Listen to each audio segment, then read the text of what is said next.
there's this myth out there that black men can't handle being spoken to, you know, and told what to do by black women. Black men come from our bodies. Yeah. So they're used to having these conversations with women. The matriarchy is strong with the black community. It is community. very strong. Yeah. Because there are a lot of people in this country who do not like black women, but black women are the base of the Democratic Party. A motherfucker just supposed to take and accept whatever the fuck you say because I'm a black woman. Bitch, shut up. The fuck out of here. Good women are dead. Evil bitches, rise up!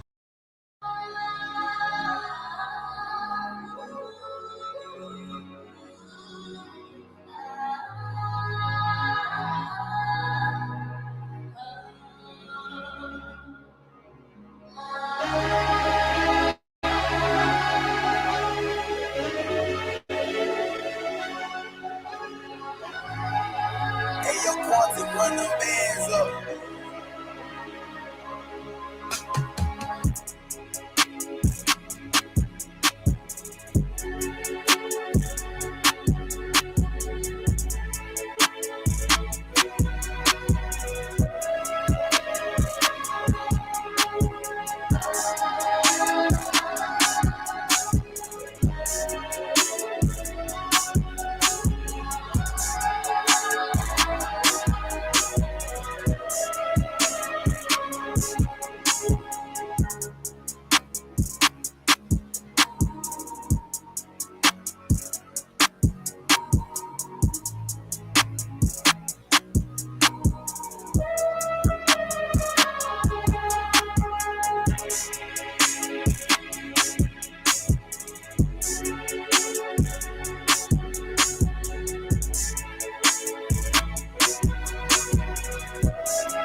Hey, yo, Quantic, run them bands up.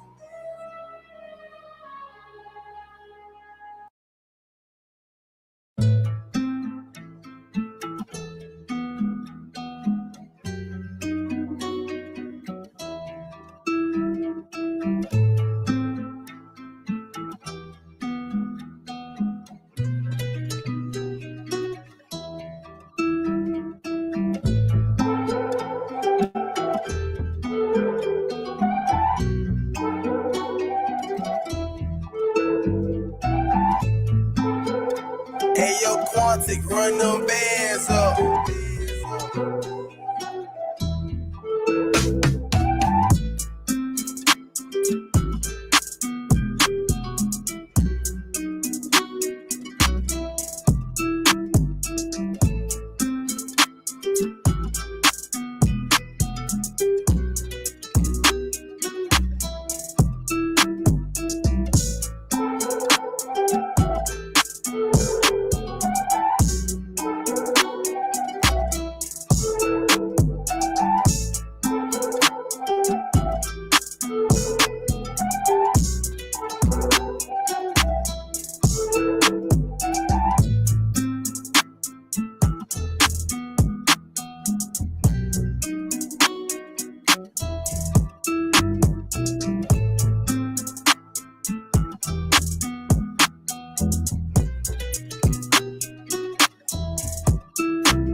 Quantic, run them bands up.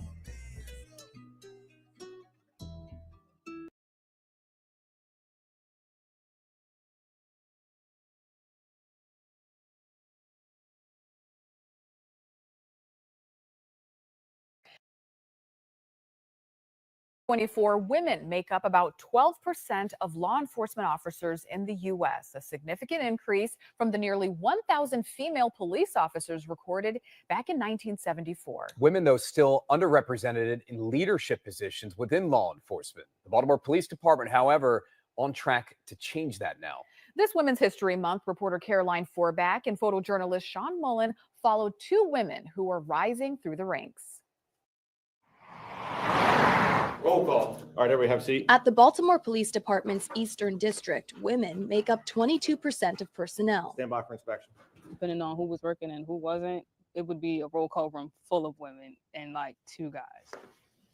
Sarah. The Eastern set the standard with the most females in one district.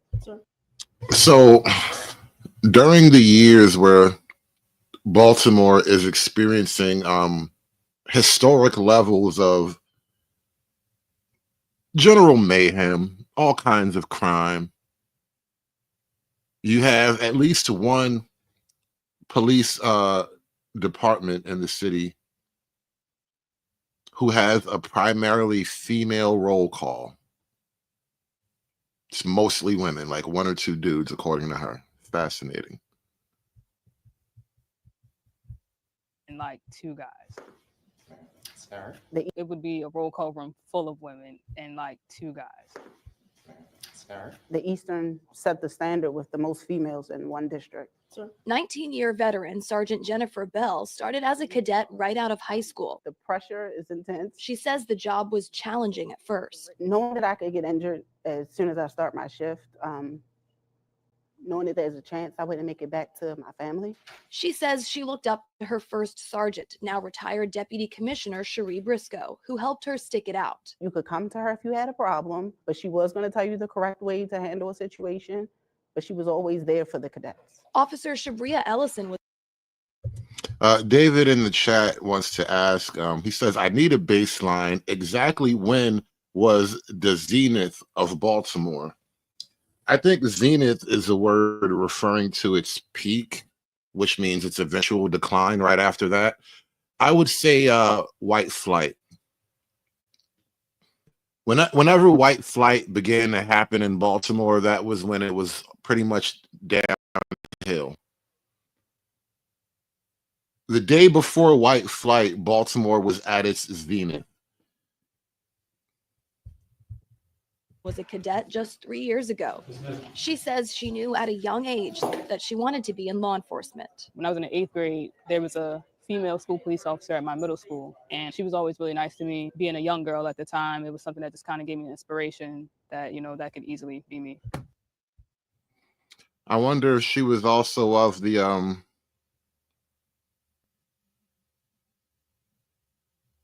what do you call that? Alternative lifestyle persuasion. You know, because I'm just saying, you got your inspiration from somebody somewhere. She was always really nice to me. Being a young girl at the time, it was something. Because I know how them older alternative broads be coming at the younger, not sure if I'm alternative yet broads. That just kind of gave me an inspiration that, you know, that could easily be me. Now, Ellison says she enjoys being on patrol, looking out for the community and responding to emergencies. Report any suspicious activities. You never know what your day will bring, you know. You're a social worker, you're a doctor, you're a nurse, you are, you know, you're everybody's family friend, you're everybody's cousin. Hey! Everything but a wife and mother. I don't know if that's a deal a lot of guys want. Just, you know, if you could decide how the women of your community, or even just your family, if you could just decide how you like them to be, I can't imagine this being one of the choices. Good, how you feeling, man? Like Belle, Ellison is from Baltimore and feels a personal connection to the people she helps. And I can understand where they're coming from in a lot of situations that they deal with, people in their personal issues and family things. Belle remembers from her days on patrol You know, there's something else I just thought about too. This idea of representation. You know, I need someone who looks like me to be in that position. Otherwise, I just can't relate properly. I don't know if I can relate to a short lesbian. You know what I mean? It just doesn't speak to me. It's the seemingly small interactions that make the biggest impact. See you later, Governor. The house that I used to go to every morning in the Central District to make sure she went to school. It's such a great feeling to see her and know that I was able to help her in her journey and not let her succumb to the pressures of being a teenager and not going to school and dropping out. Belle reflects on her own journey with BPD as she now works toward becoming a lieutenant. Throughout my career, I've learned to be direct, passionate, but not lose my care. I don't know why she sounds like she has tears in her voice. Like she's fighting back tears every time she speaks. It's annoying. Ellison says her short time on the force has already shown her she's capable of more than she ever imagined. It will test your will, your bravery, your patience, everything, but all in ways that make you grow as an adult. There's no ceiling for me in my head. You get what I'm saying? Like there's no place that I can't go if I want to go there. BPD is aiming for women to comprise 30% of its sworn recruits by 2030. How's business? But for Belle and Ellison, it's not about meeting a quota. I got you. It's about making a difference. See you later, all right? We're needed in the police department. A lot of times the women will show up on. Are they really needed? I think it's more of a desire. Like there are definitely people in positions of authority who want a 30% female police force. But do you actually need your police force to have 30% women? And I'm not even talking about like the administrative positions, you know, 30% gun-toting patrol officers, right? Is that really what you need? Does anybody really need that? On the scene, and we can change the outcome of it just by our nature being on the scene, the way we talk to people, the way we handle things. If there is a woman out there considering law enforcement, if you're going to start anywhere, start here. And if the thought's in your mind, then you're pretty much halfway there. On your You know, American Man in the chat says, she's supposed to remind you of your mother and sister, therefore you can relate. I never liked being bossed around by my mom. I never had a big sister. I mean, kind of. I had a stepsister once for a little while, but she was older than me. I didn't like being bossed around by her either. Fat bitch. Yeah, no. I understand what you're trying to sell me, but I'm just not buying that shit, American Man. And that is the curse of the modern black man. You spend your life literally being policed by women. Literally and figuratively. But quite literally, actually. Quite literally. Corner in East Baltimore, Caroline Forback for WJZ. President Trump is voicing his displeasure. So, love and politics, the black gender war is mainstream. That is the title of today's show. I came across a live stream from the Native Land podcast, and I thought it would be interesting to cover their reaction to this new phenomenon of black men in particular, not just shying away from the Democrat Party as individual voters. And this is something that gets brought up directly by the podcast, which is, I think it's starting to matriculate its way up to the top of Democrat decision-making, this idea that black men and women basically hate each other in growing levels now. The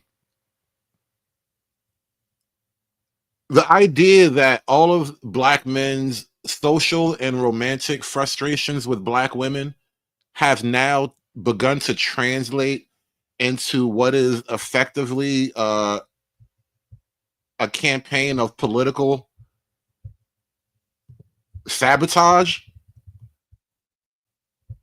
Yeah, they definitely brought that up on the Native Land podcast, and I do want to talk about that in a moment. Everybody, do me a favor, like, share, and subscribe. If you haven't done so already, I want you to do something for me real quick.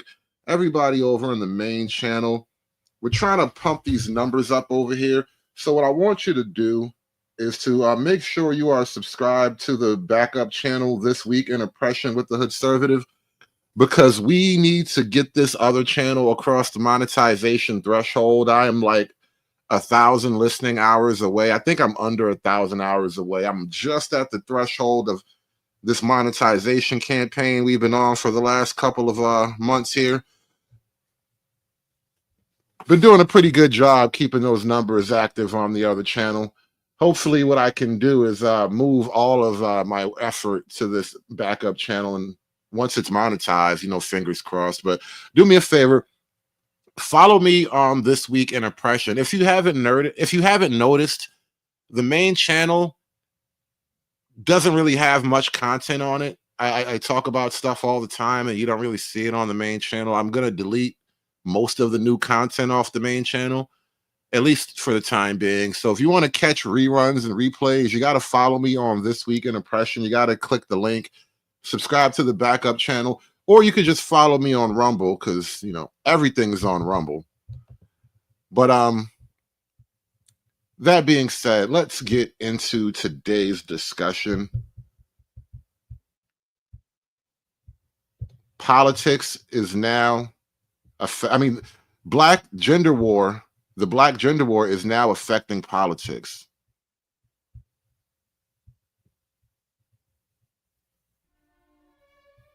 Because when I walked in, it was packed. And what do you think I saw?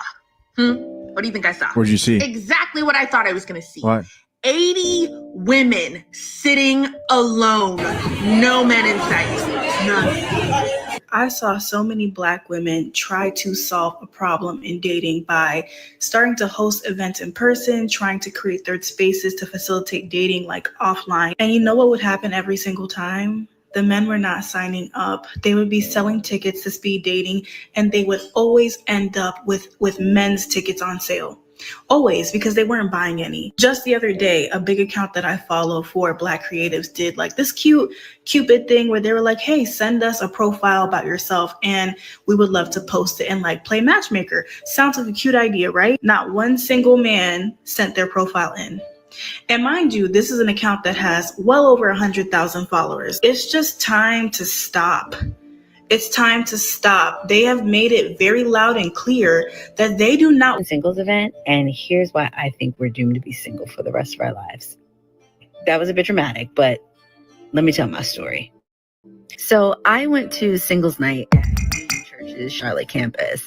Now, I don't go to that church, but I started following Pastor Stephen since he was a guest pastor at my church earlier this month. And when I found out that he was writing a book on dating and relationships, I was interested because, listen, your girl could use some divine intervention in that area. But I'll be honest, I didn't want to go at first. I figured it's a Christian singles event. There's going to be 11 women there and like 2 men. Plus, they were advertising it as a conversation that you wouldn't expect to have at church. And I thought, I've heard enough of those modern dating and relationship podcasts. I don't need to hear any more, especially not with a biblical spin. Instead of having meaningful conversations about finding and building Christ-centered relationships, we just left the event. So I think we were just saying that we think that we've actually hit rock bottom. No, it was actually. We think we've actually hit rock bottom, and I think we were either punked, catfished, or It felt like a sick joke. And my spirit, while I was there, my spirit told me, no mas, por favor. I am not going to no more of these. Okay? That rhymed. Period. I'm not going to anymore. And here's why. So that singles event was cool because they actually had a mix and mingle session at the end where they put us in a very cool atmosphere for people to talk and meet with each other. Although there was like 3 men there and 300 women, I loved the fact that they did that. I thought that was really cool. But my thing is, you go to one single event, You go to them all. They got the same message, and I'm gonna tell y'all what they be saying so that you can know ahead of time. If you feel like you're called to go, go. If you feel like the Lord is telling you to go, go. If you've never been, go. If you want to mix and mingle with other single people, go. But let me tell you, this is going to be the singles conference starter pack. I'm going to tell you what you're going to get. Okay? I'm gonna get hate for this, but whatever. I approached a Black man this week at like a dating event, and he was not interested in me. And that by itself is like not a great story, right? I tried to shoot my shot. He was not interested. I moved on. But immediately after I walked away from this man, he went up to a group of 5 white women and he introduced himself to all of them. And then I kind of observed out of like the corner of my eye for the rest of the evening, this man was only going up and talking to different white women. Later that night, another very attractive Black man came in, the exact same thing, only talked to the white women that were in the room. There were maybe 6 or 7 Black women throughout. And I could tell, I would look over at the Black women occasionally, they would be looking, we would all be observing the same thing. We're all thinking the same thing, right? And as someone who has reviewed a bunch of different like dating events, I have seen this play out so many times where you walk into a room, the Black women are looking for other Black men and the Black men are not looking for Black women. Unless the host of the event is like a Black person or a person of color. And as much as I say that I am going to start dating outside my race, my mind, whenever I walk into like... When I die, I'ma go to Snow Bunny Heaven. Snow Bunny Heaven. Happy to have you guys. Let's get right into it. Who should we start with? Terrence, Let's start with this data. Yes. Listen, thank you all so much for having me. Hit Strategies has been pouring through this data, this post-election data, exit poll data, voter file data, and we've been sitting in focus groups with voters of color and young folks for the past couple of weeks since the election to understand what happened, why it happened, how we fix it moving forward. And one of the first things we see here is despite the valiant efforts of the Harris campaign, I was on the Harris campaign, for full transparency, despite the efforts of the Harris campaign, who was able to close some of the gaps that we saw when Biden was at the top of the ticket. She, in fact, closed a 22-point gap amongst young voters, an 18-point gap amongst Black voters. Despite those efforts, Democrats continue to underperform with all the groups that we consider our base voters. So we got 3% less votes overall, but that includes 6% less votes from young people, 5% less from young Black voters, 19 points less amongst Latino voters, 19 points. So the Democrats are trying to figure out where they went wrong, why they went wrong, what's actually wrong. And this is because I've been tracking this since the election, and this seems like one of the more honest. I mean, they're not as honest as I would like, but one of the more honest conversations that's been had about what's going on with the Democrat base with Black people and Black men and women in particular. And 2% less amongst Black men. Shout out to Black men who tried to hold the line and who had the smallest reduction across any other group of men. But I do want to talk about that 2% real quick, because while Joe Biden got 79% of Black men's votes and Kamala Harris got 77%, the concern for me is the trend over time, y'all. It's that over time, we've seen 3 to 5 point less Black support amongst Black men until Barack Obama had 92%, Hillary Clinton had 82%, and Kamala Harris had 77%. And so I've been arguing that, just calling it sexism is kind of lazy analysis of what's happening. This has been ongoing over time, and Democrats got some work to do to bring these brothers, not just Black. Ever since The Root published that infamous article saying that Black men are the white people of Black people, which is a contorted mental picture to begin with. But there has been a very intentional effort to paint Black men as something like white men, in that we are racist, sexist, and misogynist in the way that white men are. I don't know if that's the bad thing they want it to be. Like, if it's so bad, why does it feel so good? Men, but bringing men back into the Democratic coalition. Wow. I think that's so powerful. I know we can probably go to the next slide, but I think it's powerful to hear. One, We were all together recently, and there was a very heated conversation around whether or not it was sexism. Sure, sexism is at play, but you saw this consistent drop off from Clinton to Joe Biden, and that was at one of the higher turnout years. Joe Biden's year was actually an outlier, right? From what we know, the numbers were much higher. What do you think is the reason, Terrence, based on what you've heard, if it's not sexism? And this isn't something that is purely limited to women, but it's heavily found in women. This lack of accountability, the refusal to accept your responsibility for a particular negative outcome.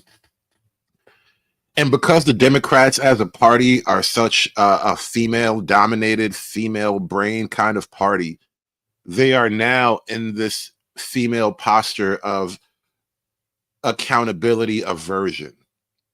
And so they can only go on the attack when confronted with their own shortcomings, right? It's not that I did bad. It's that you don't understand me. It's that you secretly hate me for some weird racial reason or something like that. And shout out to this guy. I mean, the guy that they're speaking to right now, because the guy that was going through the graphs and the numbers, he's the guest on this podcast. I don't really know his name. And I suspect he's not really on my team. He's one of those other team guys. But he did try to at least bring some countervailing facts to the Democrats' worldview. Regardless of how we might feel about the numbers, with what the numbers say. Yeah, look, there are several factors contributing to underperformance of men, but overwhelmingly, men are starting to identify the Republican Party as representing their values, representing the things that they care about. I don't want to negate sexism. In fact, the slide that's up here now has a very important question I think starts to explain explain where the Black community is on issues of gender and gender roles. When we ask the question, do you agree or disagree that men should be head of household, 66% of Black people believe that men should be head of household, including. So 59% of Black women and 79% or 75% of Black men believe that men should be head of household. I think those Black male numbers are too low. I wonder what those numbers would look like in the non-Black community. I imagine those numbers would be higher than 80 in like the white community, or maybe not even the whites anymore, but once upon a time, definitely. But yeah, in the white community, I expect the numbers would be a bit higher. And a lot of these immigrant communities, the number would be higher. And, you know, I was having a long conversation. I was over on Aunt T's panel. They were talking about Umar again. And I was over there for a while. And I brought up the fact that Black men in particular, we suffer from like this generational guilt. Because, you know, there's this this idea that Black men just abandon their families or whatever. So Black men tend to we want to absorb a lot of bullshit from Black women for the sake of not being the guy who abandons his children and all that. And I'm looking at these numbers and I'm wondering how that kind of narrative plays into these who deserves to be head of household numbers. Do you niggas even believe in yourselves? I know these bitches don't believe in you. That's a whole other problem, but you gotta believe in yourself twice as much as the bitch does. I mean, that's the only way for her to believe in you, honestly. 59% of Black women, that's the majority, and 75% of Black men. I would argue that believing that men should be head of household is not a sexist value, right? It's a traditionally religious value. And it's one where we have to bring men along this conversation to explain that the role of gender in society is evolving. And see that right there. Now you want to lecture me instead of accepting me for who I am. This is who I am. This is what I believe. This is what I want. Can you sell me what I want or no? Don't try to convince me that it's current year and everybody's just gay now because that's the new style. Don't do that shit to me. Sell me something that at least looks like the traditional picture, right? Show me a black version of the white man's family. I want a white patriarchy style family and black.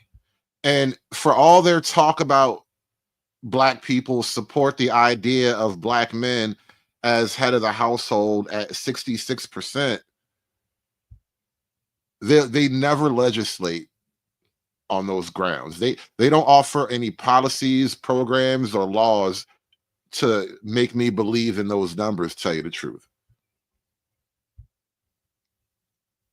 If you support it, where's the legislation for it? Aspiring to be patriarchs like what white men have, that isn't freedom. That isn't going to help anybody. It's certainly not going to help black people.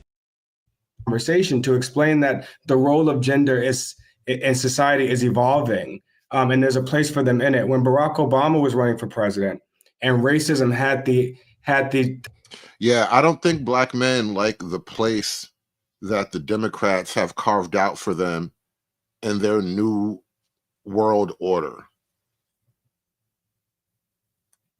Like the spot that you reserve for me in your progressive gay disco, I don't really want to be there. I don't like this spot. Really don't like this whole gay disco, honestly. It's not my kind of thing. Potential to undermine his candidacy. He didn't wag his finger at white folks and say, shame on you, right? Mm-hmm. He had a conversation with America about how we're not red states and blue states. We're not black states and white states. And how even his grandmother, his white Hawaiian grandmother, held unconscious bias. And he offered an opportunity for America to move beyond that bias. Well, we didn't offer that to black men. We said either you're with us or you're bad, either you're with us. Because Democrats, or black women, if you want to focus on them, they are never asked to move past their unconscious bias. Everything about the Democrat political platform is a top-down, authoritarian list of commands. Not demands from the people, but commands from the leadership. This or you're wrong, either you're with us or you're immoral. You know, we're telling them that their Bible is wrong. And so there's another way here to bring men, not just black men, but to bring men along this journey as society is evolving, and to ensure that they know that it's not all masculinity is toxic and there's going to be a place for them in it, but we're going to have to define what that non-toxic masculinity is. Now, that is a problem for not just the Democrats in terms of law and legal strategy or political strategy, but when you listen to like the Democrat thinkers, the thought leaders and whatnot, there is no real positive version of masculinity that the Democrats can latch onto as a conceptual baseline. They just don't have a masculinity that they can sell. They have critiques of other masculinities, but they don't have a masculinity that they can offer that we would all want to buy into. There was this thread on Reddit, I think in a left-leaning forum, that said, people of the left, can you give me a good example of who you think a positive male role model would be? The top voted one was Aragorn from Lord of the Rings. You've had to go to a fantasy land in order to be able to find somebody who's sufficiently pure. There was this thread on Reddit, I think in a left-leaning forum, that said, people of the left, can you give me a good example of who you think a positive male role model would be? The top voted one was Aragorn from Lord of the Rings. You've had to go to a fantasy land in order to be able to find somebody who's sufficiently pure. I was about to say, Terry, some of this is, I hate if this is a minor point, but, yeah, okay, we were raised to believe that men should be at the head of the household. I wonder what it means functionally. Because I grew up with that belief as well. I just don't know how it plays out, right? Like, who writing the checks? Who's turning the head when it needs to be, those sorts of things. The fact that the majority of Black people, according to these numbers anyway, the fact that a majority of Black people believe that men should be ahead of the household, yet the majority of Black people are heavily Democrat, it means there's a conflict there. It means there's a bifurcation of your goals now. You can't have it both. You can't have the things that are dear to you that we all apparently want and also be a Democrat. I would just say this about that statement of, do you believe that men should be ahead of that? I think many of us cop to that, believe in it, subscribe to it, mostly, as you pointed out, through a religious premise. And if we had to write functionally down, what does it mean to have men as head of the household? I think everybody's list is going to look different. Yeah. Right. So I'm glad that probably isn't the question that you asked. But I also think that your point around the rise in men choosing Republican or the Republican Party as home or reflective, I kind of think it's the party you can be a member of and not be judged and not be held accountable. Exactly right. That you can say what it is that you think in your innermost moments and nobody's going to cancel you. That it's safe because the stakes appear to be not as high. From a different, more conceptual standpoint, when you're on the right side of politics, the right wing, you are way less likely to be lectured to and talked down to by women. And if you should so happen to find yourself being lectured to or spoken down to by a woman, you're not automatically going to be seen as the bad guy if you say sharp words to that woman who you don't really care for. That's the freedom that you're allowed outside of the liberal political social paradigm. You can kind of be a man. I'm not even trying to give the Republicans or the right wing full credit on that, but like, you can kind of be a man on the right. You can let your nuts breathe a little bit over here. Can't really do that when you're on the left. They literally want to cut your balls off. What you do or don't do. No, I mean, I think that's exactly right. Masculinity has become so triggering on the left. I mean, I've had this conversation in groups of progressives who've asked me, well, what is a non-toxic version of masculinity? As if they don't know non-toxic men, as if I'm not standing in the room presenting this data, right? And so there are values like masculinity, like hard work, religion, patriotism. Those are all right-wing concepts, for one. Two, like I said, I have my suspicion about this guy. I think he's a little bit not really one of us. I think he's one of them.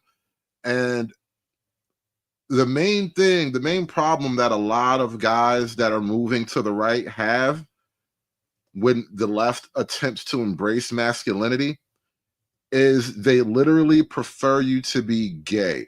If not an outright practicing homosexual, you got to be an ally. You have to be softer. You can't be as bold and out, just openly aggressive. All the things that they consider toxic are the things that you might be praised for outside of the left-wing social culture.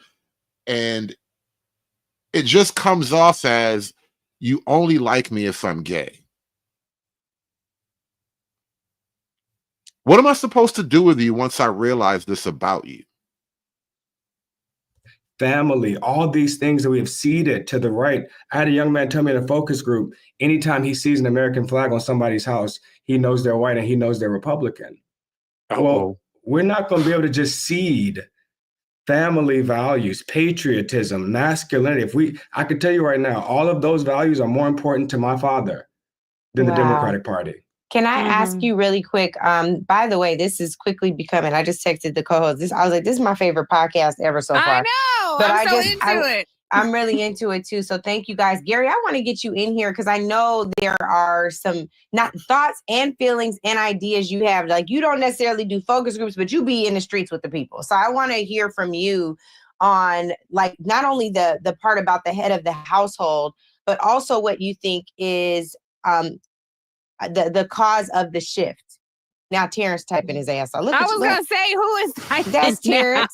Look at Terrence. Guilty. Terrence straight in the slide over there. He didn't want me to ask you a good question, Gary. You know I can't focus. That is so rude. But I know I'm just playing.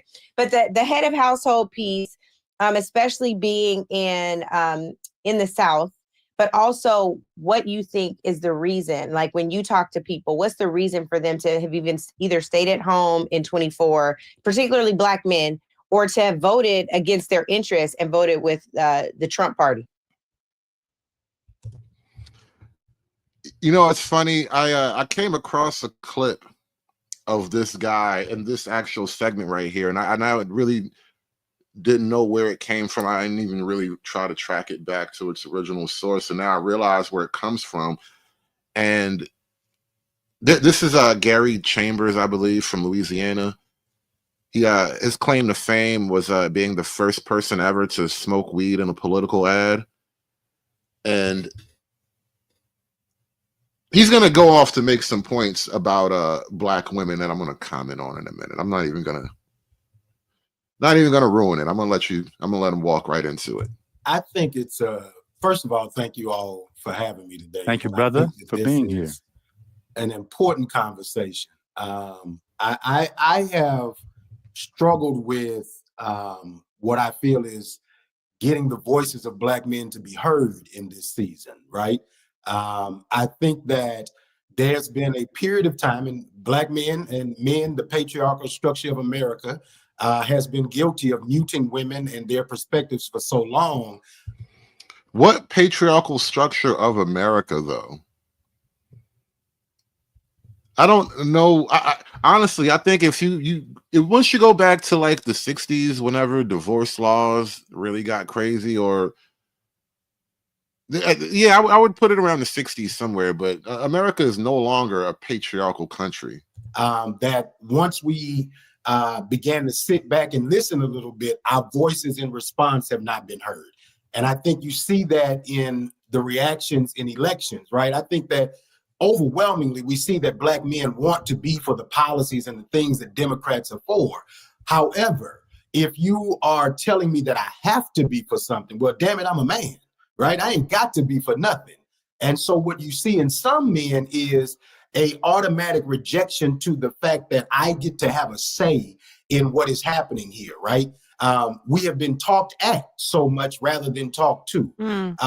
When we talk about the 20% of Black men who are on the other side, we spend so much time talking about them and so little time valuing the 80% of Black men who were on the side of Democrats, who have been supporting Black women. I'm from a city.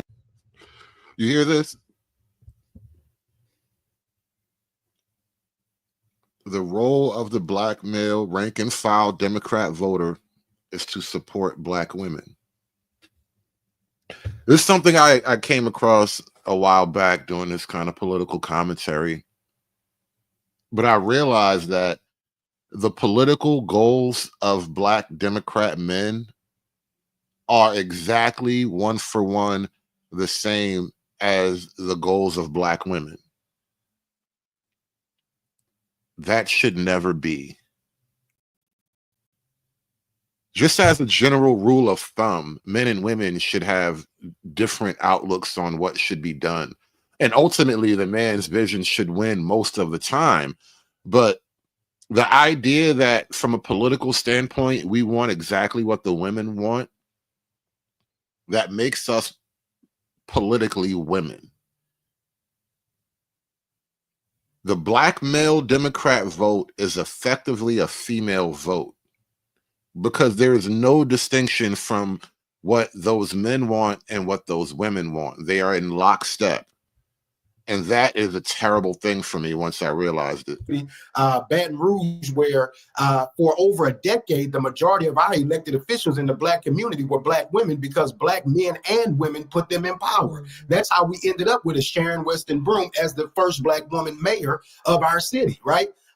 And her career would not get there if Black men had not supported her. So I think that acknowledgement of Black men has to happen at a greater pace, at a louder volume than we have had in the past. When the vice president was running, I tell you personally, there are people I reached out to in August saying, I think we should be having some roundtables with brothers. We should be doing some things. I was told in nice ways and not so nice ways by certain people, like, look, we ain't focused on that right now. You know, we need to get white America, middle America, all of this. And one of the things I've said to Democrats in the beginning from day one is, if your base is Black men and Black women, if that is the base, you take care of them before you go see about anybody else.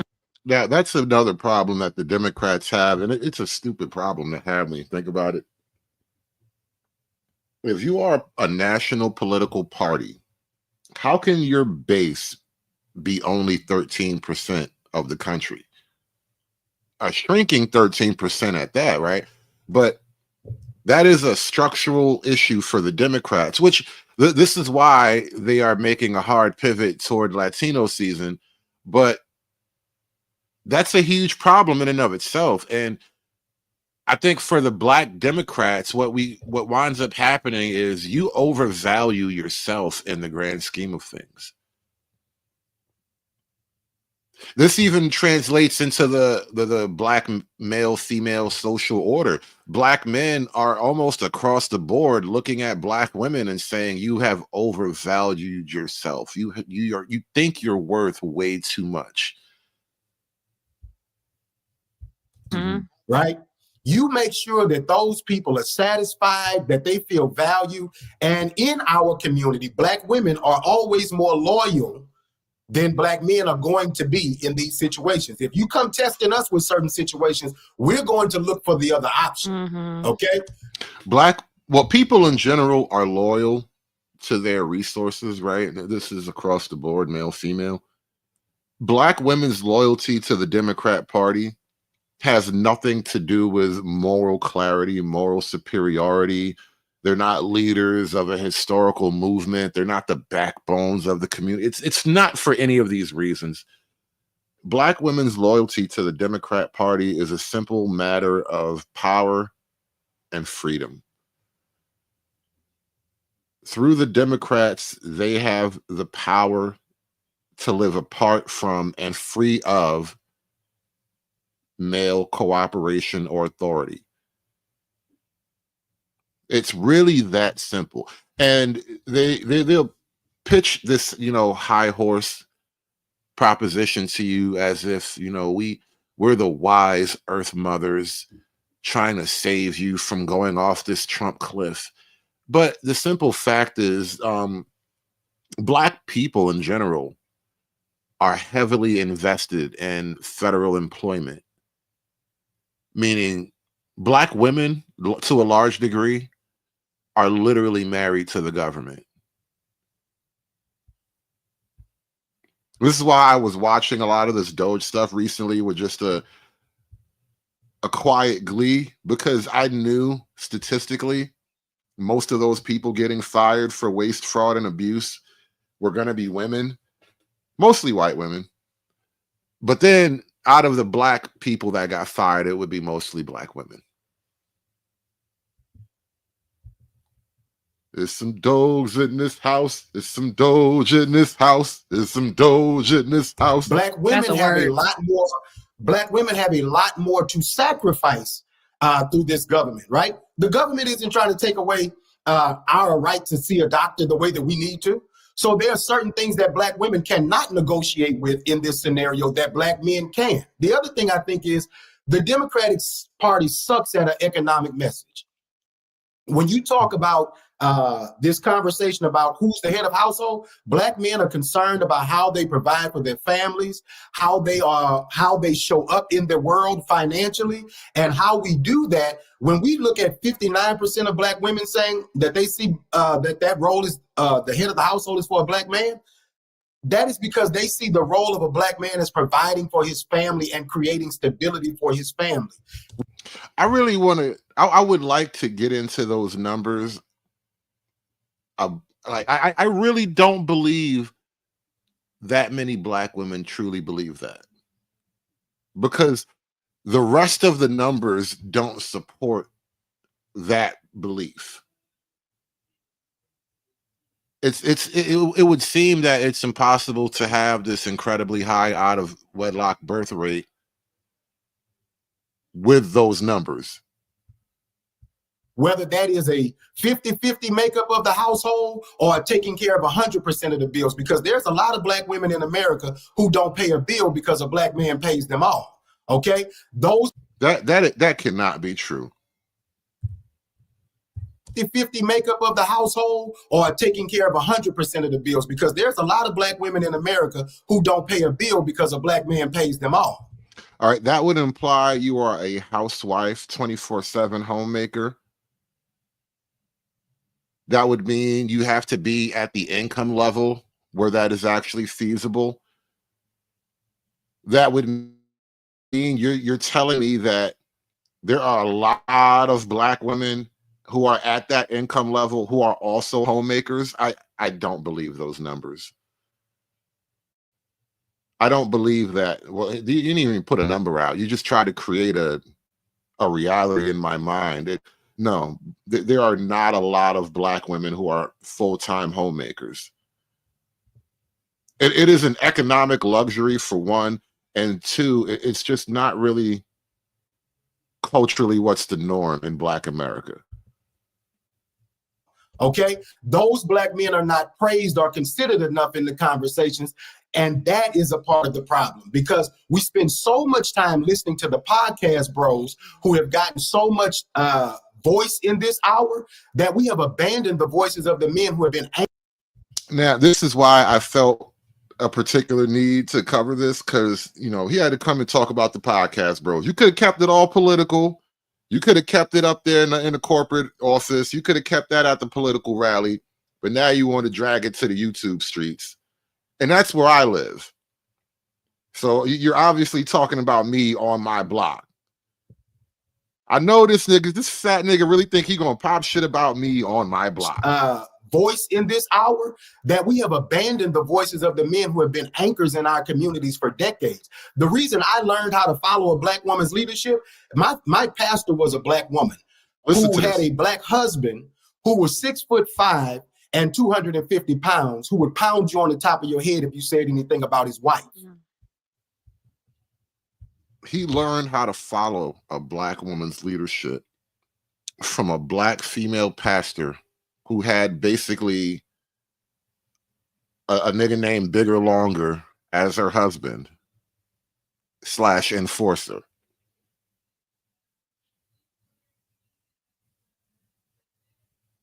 I mean, like, seriously, what? Let's listen to that one more time. I need to hear it again before I comment a little bit more. It was too much. In this hour that we have abandoned the voices of the men who have been anchors in our communities for decades. The reason I learned how to follow a Black woman's leadership, my pastor was a Black woman who had a Black husband who was 6'5" and 250 pounds, who would pound you on the top of your head if you said anything about his wife. And when he was the lead, so I never struggled with seeing a Black woman in leadership, because the person who taught me my faith was a Black woman, but she was supported by a strong Black man, right? And that was an example that was shown to me from infancy until this day. We don't let the Jim Howards of the world get enough shine today. I have I'm so grateful to you brothers for being here, because I have so many thoughts on everything you just. I don't think the Democrats are willing to like self-examine this part of their platform, but Why would I want to be led by a woman? Just as a man, take the black off of it, because the black only adds weight to the problem. But why would a man want to be led by a woman?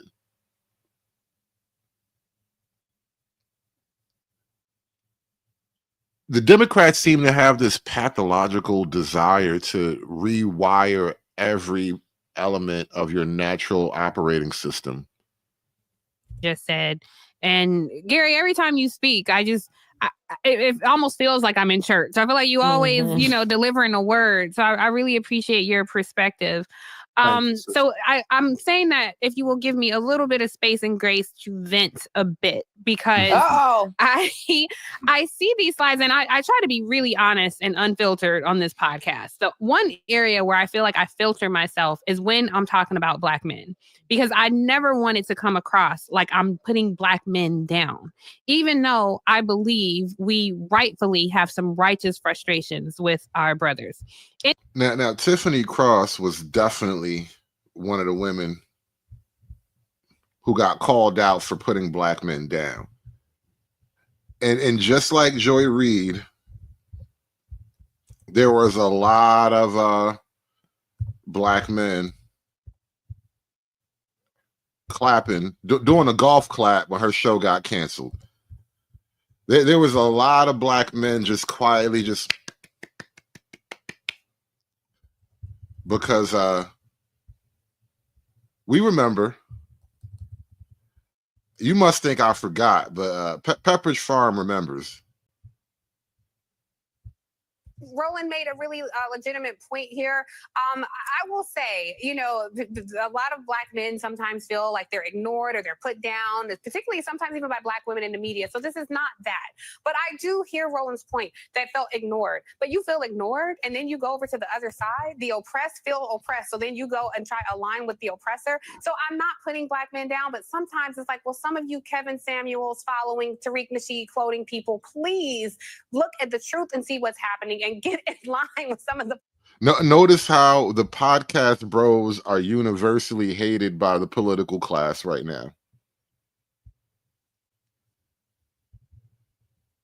That's really what's happening here. The podcast bros are ruining the political class's day every day. Black women is majority, like he said, look at the truth and see what's happening and get in line with some of the Black women is majority, like he said, vote Democrat. But that margin of people who can be plucked away from your people and go advance policies that harm your people, I just don't understand that.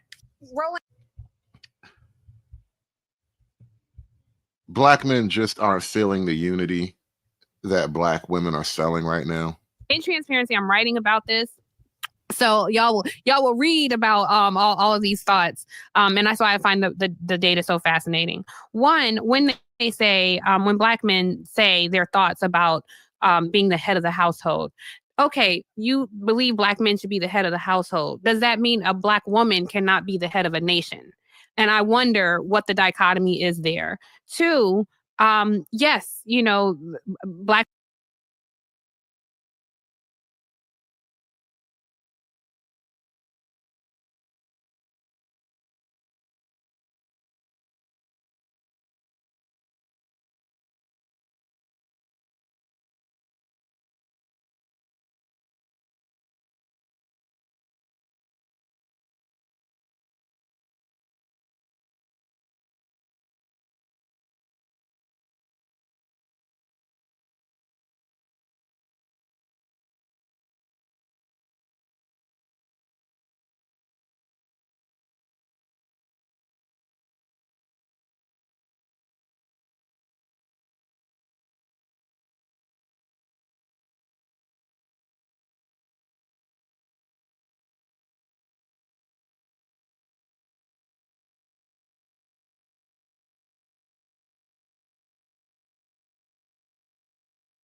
Oh, look at me talking with no sounds. I'm sorry. My bad.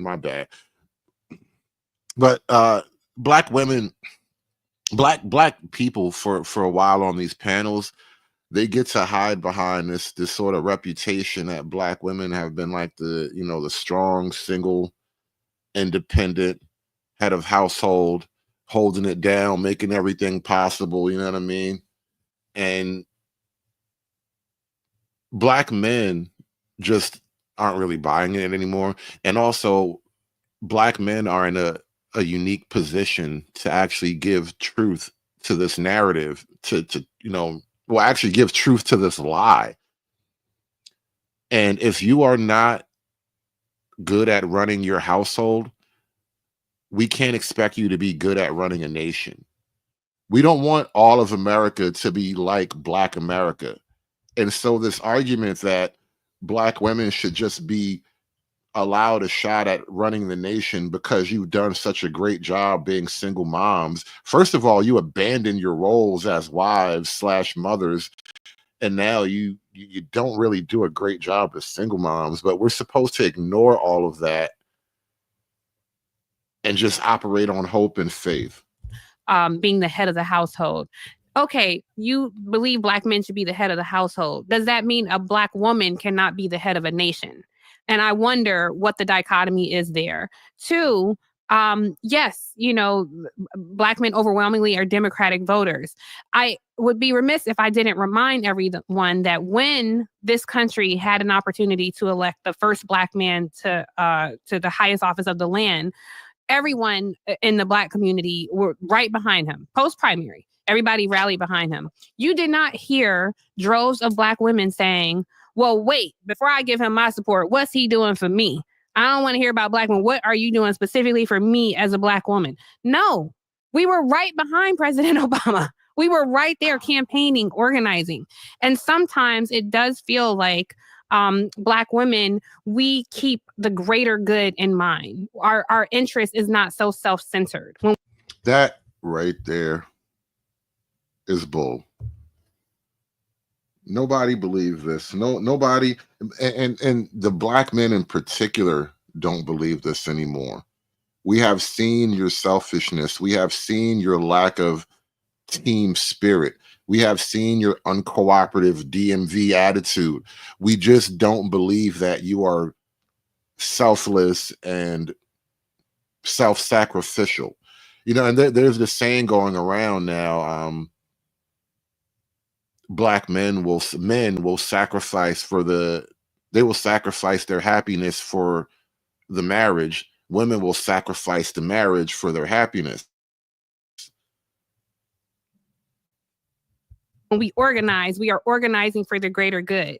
It seems like the Republican Party is able to pick off these Black men because of something individual, something that they will individually get. We've seen example like this time after time. You take Snoop Dogg with Rick Caruso in Los Angeles. It was something that he specifically got.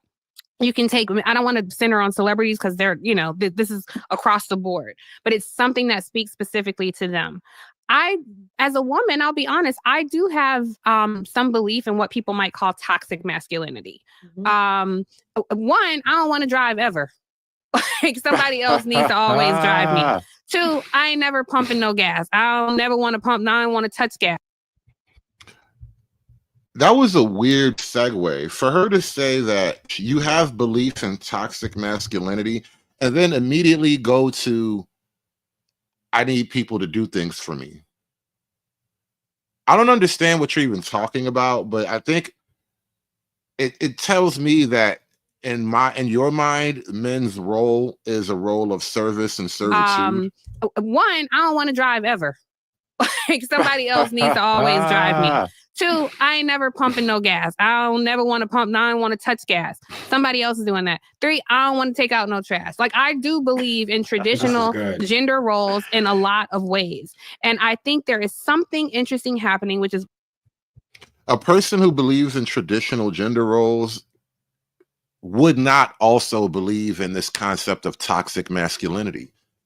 What I'm exploring in my writing, there's something interesting happening in this dichotomy between Black men and Black women, where it is an immediate animus upon meeting each other. What are you trying to take from me? What is it you're going to give to me? Even these terms like a high value man, high value woman. And that kind of toxic thinking has penetrated our politics in a way where you are throwing a tantrum in the voting booth, again, because of something that you are dealing with personally. Black men did not introduce the gender war into politics. I'm gonna make an argument for you guys that women are using politics to wage a social campaign against men. Girls are actually as aggressive as boys. There's research from the 80s and 90s on this. If you include relational aggression, girls don't bully each other by threatening to punch each other in the face. Girls bully each other by damaging the other girl's social relationships, spreading rumors, spreading lies, spreading a doctored photograph, saying bad things, excluding them. It's relational aggression. And so it's always been really hard to be a middle school student. It's always been harder to be a middle school girl than a middle school boy, okay? So beginning around 2010, 2011, we throw in this brand new thing into the mix. Okay, girls, here's this beautiful thing in your hand, and here's all these programs where you can damage anyone's social relationships any time of the day or night with deniability from an anonymous account. Go at it, girls. And so the nature of girls bullying is hypercharged by social media and smartphones. That's now he's framing this observation around how girls relate to one another, but I don't think I have to go out of my way to explain to you guys that women will use that same kind of social bullying on men. And it actually goes even farther with men, because then it becomes like accusations of assault. You know, what was a football player who had his whole career ruined with a false accusation? Like, it goes both ways. And so what I suspect is that women are using their political leverage to basically socially handicap men. And then you get, like, you know, the Tiffany Crosses of the world, who's like, why would you be mad at me? I'm your sister. Don't look at me. I would never do anything to hurt you. I'm on your side. I'm black like you black. We in this together, homie. I don't even know why you tripping at me like that. I'm, you know, black power with you. This is how they come at you, like we buddy. You know, it's literally the buddy hustle. A motherfucker just supposed to take and accept whatever the fuck you say because I'm a black woman. Bitch, shut up. The fuck out of here. Penetrated our politics in a way Yeah. where you are throwing a tantrum in the voting booth, again, because of something that you are dealing with personally. And look, I done been killed, okay? I done been wronged by black men. I've probably, you know, popped off at the mouth to black men in ways I shouldn't have. You've all, and maybe not all, but all right? 99.9, you've all popped off at the mouth in ways that you probably shouldn't have to a black man. Yeah, just is what it is. Now, that being said, it's not the black men who are bringing the gender war to politics.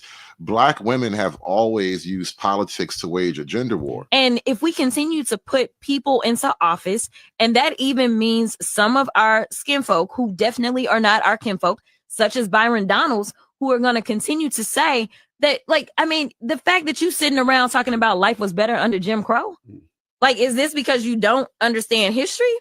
Or literally it's because you married a white woman and so you think that whitewashed you? I'm not really sure, like, what it is. Well, but you I couldn't need even be married to a white woman under Jim correct. And it's Now, only black men get socially ostracized for dating out. And a black politician, a black male politician, can't criticize a black female politician for having a white husband without paying a price. Jasmine Crockett made these comments months ago, and there is no price to be paid. in history, or literally it's because you married a white woman and so you think that whitewashed you. I'm not really sure, like, what it is. Well, but you I couldn't even need be married to a white woman under Jim correct. And it took Joy to call him out. So I'm like, bruh, like, what are you talking about? Like, what are you saying? Like, he just out here, you know, I feel like they give him his talking points and he's like, yes, massa, I got it.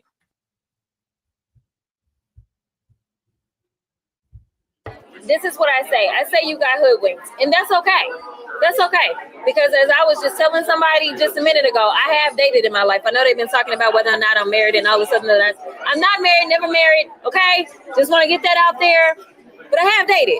And I will say, any of us that have ever dated, we've been hoodwinked a time or two, where we just sat there and we thought that he was gonna be so great for us because he sold us on all the things, or her, okay?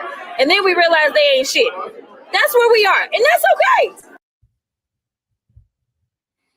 Our Black female elected officials believe and will state openly,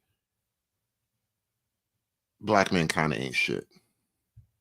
And then you wonder why there's a Black political gender issue, a divide. I can still consider the greater good in my policy and in my politics. And it doesn't seem like that exists always. So I'm not putting brothers down, but I do believe we have righteous frustrations that need to be addressed. And I think it's a family conversation, not one to have on a round table in front of folk who ain't kinfolk. Can I just say this really quick before you guys weigh in? It's just a filter. I will tell you that, Tiff, I'm the one that pops off at the mouth at everybody. So I'll just own that. And let's take note of the makeup of this panel here. We have two Black women. The show is hosted by two Black women. You got Rye Cross right here at the top, and then a gay man who's in denial, Andrew Gillum at the bottom, a suspected gay, whatever this guy's name is, and then you got Gary Chambers, who was the other guest, who's like, he's an ally. And as a more like traditional thinking kind of Black man, I really don't like this sort of representation. Nothing about this panel represents me or anything I want. It don't matter if Black man, man, woman, white boy, child. man, that's It don't right. matter. But I'm working on it. But I will say that I normally in conversations, I'm normally the friend that sounds very conservative about Black men. I'm normally the one that Tiff is already nodding. I'm normally the one that's running to be like, well, did they really do it like that? What actually happened? Like, I'm very protective of Black men in that way. And I gotta say, I wonder if these numbers for Black men, their performance in the election for Kamala Harris in 24 would have looked different if Kamala Harris or a Kamala Harris would have run around the same time as Barack Obama or before. Follow me on this. I think that a lot of people threw everything aside for President Obama because he appeared to be the change, the hope we believed in, the reparations we deserve, the justice we finally see, the economic opportunity that we've always deserved, like all of these things. And or the Black guy that looked like white people will vote for. Hey, shout out to SKC over in the Rumble chat. If you guys haven't done so, you got to follow us on Rumble as well. You can support the show directly with a Rumble chat. Shout out to SKC with the $5 Rumble chat. He says SYSBM, $1 for each letter. Thank you so much for the support. I appreciate you guys coming through. Seems like we're getting a lot of people watching tonight. Thank you so much. Hit that like button as you make your way into the show. And we will be taking the other half of the show over to Rumble in a few more minutes. So you might want to hit the link and get over to Rumble soon. I need that money. Shout out to SKC, bro. Thank you. Okay, Yeah. that wasn't part of this particular point, but I hear you. I think that's very fair. But this point was just on what Black people laid aside because we thought that this was going to finally be our opportunity. We were told to wait until his second term. So we waited until his second term. And when that second term came to an end, we were still on the chopping block. We still had to sacrifice the most. We still didn't get our needs met necessarily. I'm not saying it was worse in some way. Okay. Right. Okay. Right. So let's say all that. Although Trayvon Martin could have been his son, right? And Amazing Grace at Emmanuel after Emmanuel 9. Emmanuel Mother. Barack Obama literally got into the White House. He gave legislation for gay people. He signed some bills for women, and then he was singing and dancing for niggas the rest of the 8 years. I swear to God, that's all he did. I remember one time he gave the speech to the Morehouse. I think it was a Morehouse graduation ceremony, and these motherfuckers, they were sitting in the rain. And he was like talking down to him, like, you got to do better. You got to do more. You got to get out there and serve your community type shit. I'm like, nigga, the nerve of you. Go back in the White House and sing and dance. Their Emanuel massacre. All I'm saying is some of the intense frustration with the parties reached a fever pitch after nothing really changed, especially when you go in the hood under a President Obama. So then you're like, okay, well, Hillary Clinton, they're like, I don't know. Now, if he couldn't do it, I really don't know. Then Donald Trump. And she was super predator lady. I'm clear. Donald Trump, super predator lady. See, I peeped that too, Gary, but I'm with you. Also, she was born on my birthday, so shout out to Hillary. But I will just say this. You have those two, then you have Trump, and then you have this narrative that under Trump, people were doing better because they weren't prosecuted yet for them PPP loans and, you know, all of the other things that. Things were just noticeably better under Trump. I gotta tell you, like the day Biden got elected, the stock market took a nap, and it really hasn't woken up yet.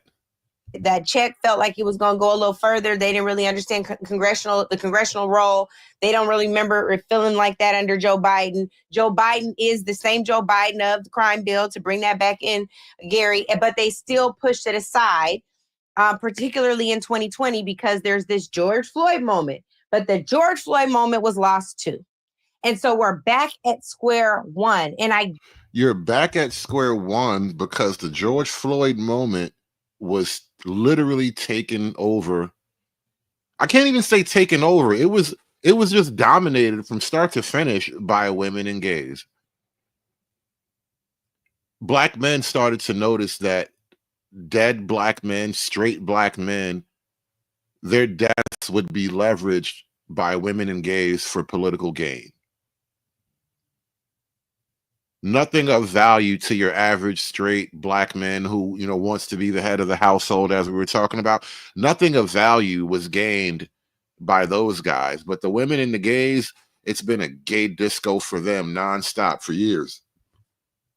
just have to wonder if in the flatness of data, Terrence, not in your skills, but in data, just looking at it on paper, if we don't miss all of the nuances, all of the times where the party we were told had our best interest really didn't, or at least we didn't feel like it did. Our circumstances didn't remarkably change.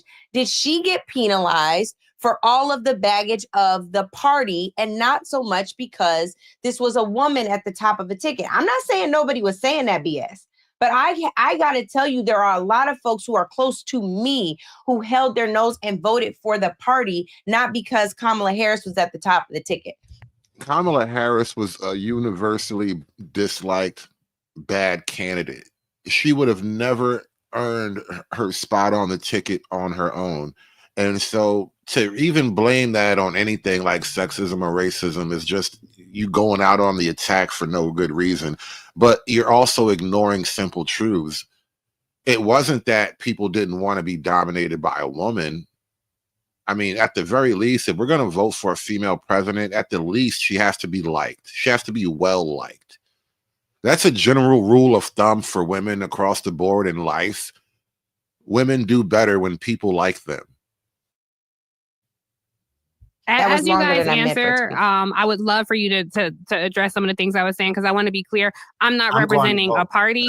I'm not talking about Democratic politics. Like, the party to me is completely irrelevant to the point I was making. I'm talking about the dynamic between Black men and Black women and the infrastructure of the country, not necessarily Democrat, Republican. But I think both are super relevant. So we'll be quiet and let you guys take all of that me and Angela just threw at you, because I want to hear your response to both. Whoever want to take it. And I'm going to drop the link to the Rumble chat one more time. We are going to take this show over to Rumble in another 5 minutes, maybe. So if you haven't done so already, hit the link. The second half of today's presentation will be conducted as a Rumble exclusive. So I'll see you guys on the other side. I'll jump in to Angela's point, I think, and I wrote this down in response to some of what Tiffany was saying. I think that we have to own the failures of Black leadership. that the only way that Black people can make you pay for not delivering is to either vote for someone else or not to vote. And that there are people willing to make the party or the politician pay a consequence for not delivering for the things that they've said. One of my lawyers, who has a Juris Doctorate from an HBCU, had hard up arguments with me about whether or not he would vote for Hillary Clinton. Before, and it had nothing to do with her being a white woman. It had to do with the things he believed she helped orchestrate against us, and whether or not the Democratic Party would deliver for Black people after Black folks had shown up the way that we did for Obama. Yeah, he was probably talking about how Hillary just ran through Haiti. There's probably, you know what, I'm not even going to say it. I'm going to wait till we're on Rumble. Yeah. Hillary probably did a lot of things in Haiti. There are Black men who are tired of every time saying, we'll wait till next time. There are people ready to abandon the ship, like say, burn it all down. We don't want to be a part of any of your party structure. I think that comes into play with some of the odds that we have, Tiff, within our structure with each other, that some of the men in our community have just made a decision. I'm opting out of all of that because they're not listening to us. They're not working with us to the things that they said. I also think that we never talk about the elephant in the room that Vice President Harris was married to a white man. That was a huge conversation for a lot of Black men. Right, because only Black men get heat for that. Black women get celebrated for dating out. Black men get punished. We get castigated. We get ostracized for dating out. And now you want to put this allegedly Black woman in front of me. That was a question in and of itself. And then she doesn't even have a Black husband. So like her hold on Blackness is tentative at best, but she tried to sell that shit to me like I was blind. Barack Obama was all that he was, but Barack was married to Michelle from the south side of Chicago. And when things got twisted and rocky with the Black community, Michelle Obama came into the Black community and had conversations with Black women and Black people to settle the storm and bring Black people along with Barack Obama. Vice President Harris had Doug, and he's a great guy for her, and it's a great partner. And we don't get to choose her partner for her. She has a right to marry who she wants to. But we have a right to have a perspective about who that partner is and what conversations are had about Black people when you are laying on the pillow at night about these conversations. Most people feel like Michelle Obama was checking Barack about whether or not he was doing certain things for Black folk. Now, whether or not we feel like that, we know if that's true or not, we don't know, but most Black folk felt that. Black politicians, Black people on the Democrat side of the game, they are way too comfortable with this idea that Black women's role is to check Black men for whatever. They'll never allow themselves to say that a Black man should be checking a Black woman. It would never cross his mind. It's not a part of his vocabulary. He isn't capable of that level of syntax to say that this man is supposed to check this woman. But he's comfortable as hell saying, well, Michelle Obama would check Barack if he wasn't doing right. You don't get to feel that with Vice President Harris. We also did not hear Black women criticize that piece of the conversation the way that we know Black men would have been criticized if we had a white wife. Now, as somebody who believes in the Black family unit, that if you got the only way to do this and be about this all the way for me personally, is to be with a Black woman. There's a lot of Black people who share that belief and cannot see outside of that. And we have to have the conversations within our community and talk to them about the policies that make these things worth sacrificing some of the things that we don't want to put on our shelf. Before he finishes that, and we're going to take a quick break right here, and we're going to switch over to Rumble. But this is the last thing I want to talk about before we close out this half of the show. Black men have been and are far more loyal to Black women than Black women have been to Black men. I think the numbers reflect that. And the divorce rates, the marriage rates, the out of wedlock birth rates. This political divide is an obvious example of that. The fact that women have effectively declared war on men is a great example of that. And actually, you know what? We're gonna wait until we make it to the other side of this break, and I'm gonna share another clip with you, and we'll get back into this this video review in a moment. If you haven't done so already, now is the time. Hit this link. We are taking the show on the road. We're packing up, heading over to Rumble, y'all. I appreciate you guys so much for being loyal supporters over on YouTube, but it's time to move on, boys and girls. We got to take this show on the road. We are planting our flag on Rumble. Rumble exclusive content is coming up right now. Thank you so much for watching. Appreciate everybody. Hit that like button on your way out of here, but we are closing this thing down. I will see you on the new show and the new Rumble channel in just a moment. Peace, y'all. Done. It's done. It's done. It's done. It's done. It's done.